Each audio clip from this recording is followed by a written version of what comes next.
from New York, you already know what's the hot topic, man. Yes, sir. Like, ain't nothing hotter than the Knicks. Yes. Ain't nothing hotter than the Knicks right now, and especially two outings that they just had against the Bucks and the Bulls, and how the placing is gonna be between, just the division alone between second to damn near sixth place is ridiculous. Ridiculous. I'm loving it. You got JB out here, Boogeyman Brunson balling out back-to-back 40-plus games. Yo, Jalen Brunson is the third Knick player in history with 10 40-point games in a season behind Bernard King and Pat Ewing. So those are two legendary Knicks. He already cemented his legacy as a Knick, baby, and I'm loving it. I know I'm wearing I'm wearing the orange and blue, and you said, you don't want to jinx it. That's why you ain't rocking the orange and blue.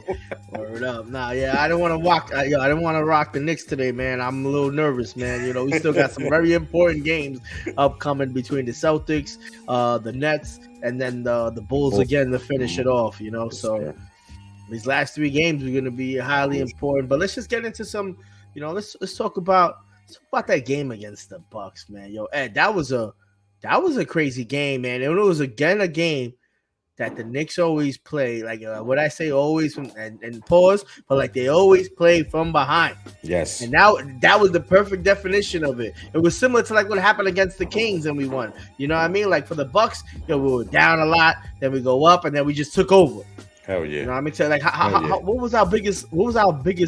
We were down by I think 15 by one point. Yo, we were getting diddied out there in the first half, but then the second half we came back. The thing is that it's like we were saying, you could let Giannis and Lillard run amok. Even Bobby Portis had a great game. He dropped 24 that game, but the rest of the team, nobody did shit.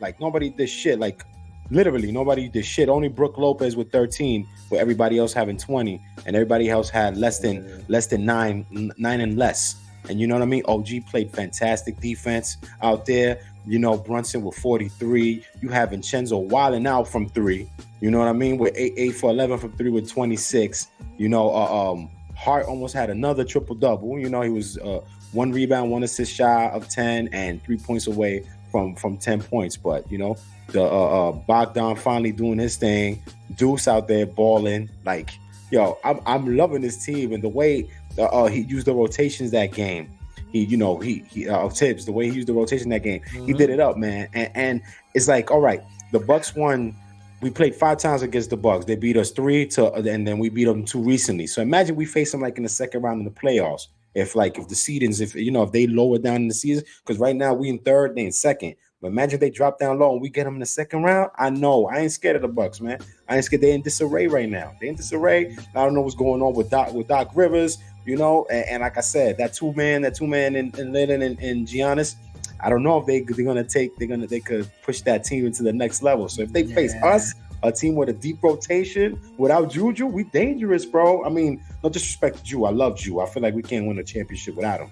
But we're a dangerous team right now, man. We're a dangerous team. We're gelling that right now. Those last 3 games, I feel like if we go 2-1, the only team I'm worried about is the Celtics. Tomorrow night, that's the only team I'm worried about. But if we end the season 2-1 and stay in third or even move up to second, I'm stuttering after third. But if we move up to drunk sports talk, baby. Yo, I feel like, ain't nobody gonna fuck with us, Q. Ain't nobody gonna fuck with us, bro. I'm hyped right now. Nah, and you know what I mean?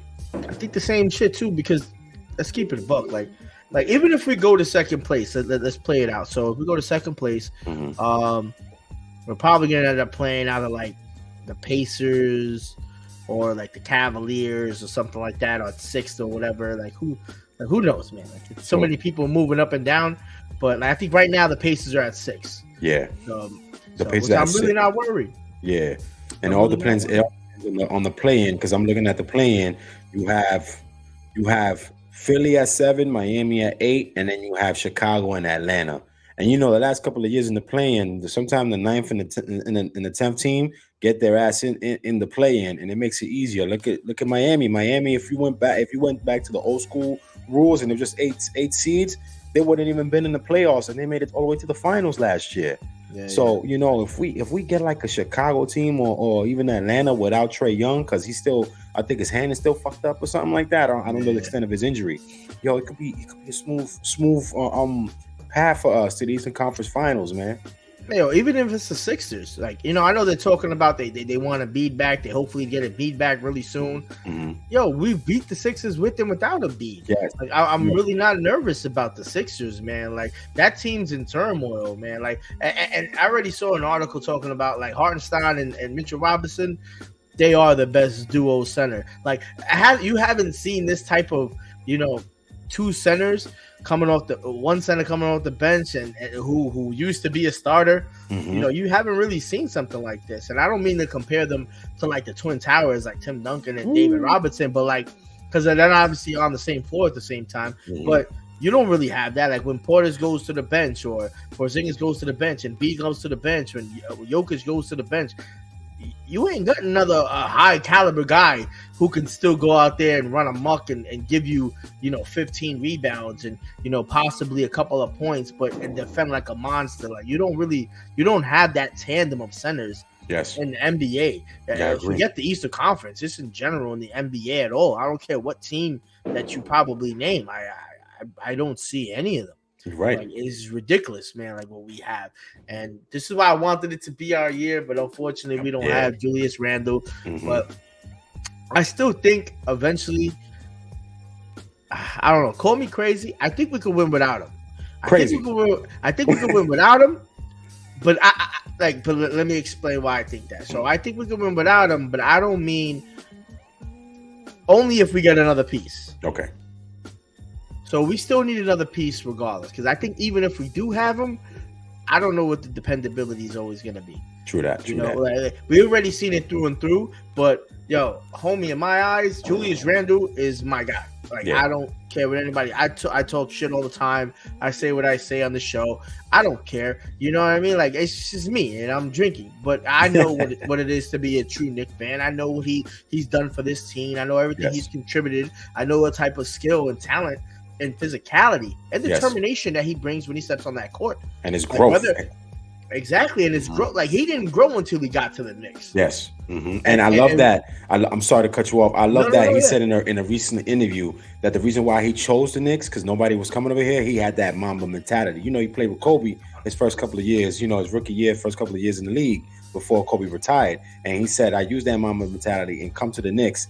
And I mentioned growth because he was playing bully ball, where he was always known for bully ball, back to the basket, getting his shot mid-range, wasn't settling for the three, double machine, took a step back to Boogeyman Brunson, and you could tell this team was heading places. And then when you add a piece like OG at the deadline, then you add a Burks and Bogdanovic, those are big pieces in the way Achua integrated himself. And now Dante balling out already, he's shattered the 3-point record as a Knick. Is Achua hurt? Because he didn't play the other day. He only played 5 minutes against the 5 minutes against the Bucks, and I think against the Bulls he didn't play. Not even he didn't play. So that's concerning me. That's concerning because that's what I'm saying. I didn't hear nothing about it neither, because I was like, where's there's certain players you expect him to play.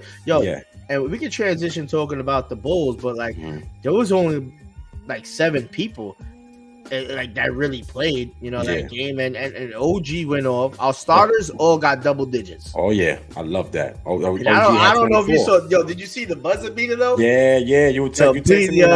Bro, I was like, bro, because I watched it and I you know what I mean. I got kids, you know what I mean. Q's a baby making machine, so I got 2 of them.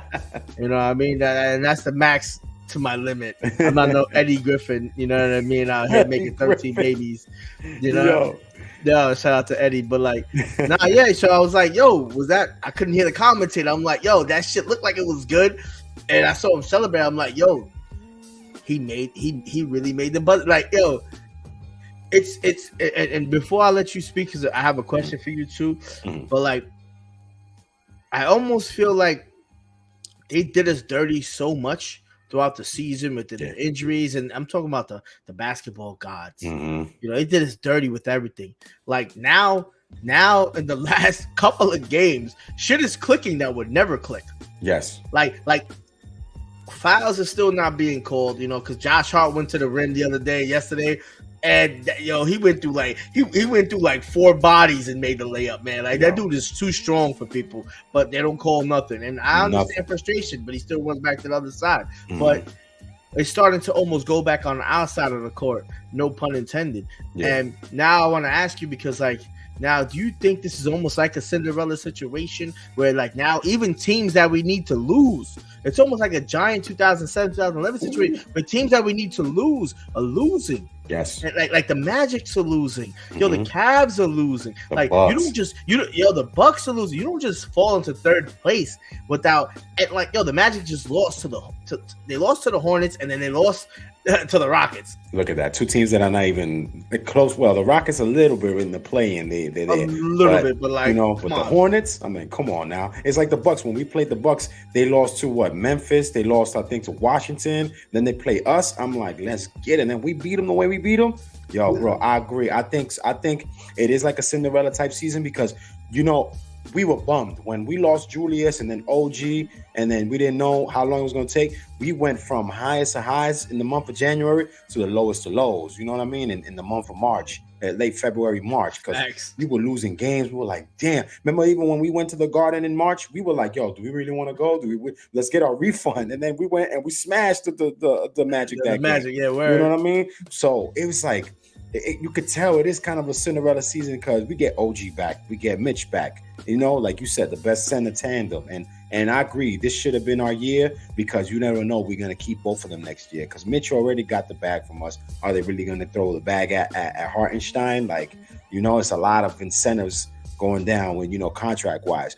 But this team, man, is a force to be reckoned with, man. And if we wind up staying in third and getting second, we're gonna be a hard team. We're gonna be a hard out, man, in the playoffs. And if the basketball gods finally, give us some love and shit, yo, it's gonna be fun to watch these Knicks in the playoffs, even in future, even for the future, man. I'm just loving this team, man. I'm just fucking loving him. The growth of McBride after Quickly got traded. Precious, the way he's been playing. You mentioned Josh Hart. You know what I mean? Josh Hart, even though the first game with the Bulls, I thought that was a bullshit call from fucking Scott Foster. Scott Foster always playing the Knicks, bro. Always, man. Bro. You know what I mean? Word.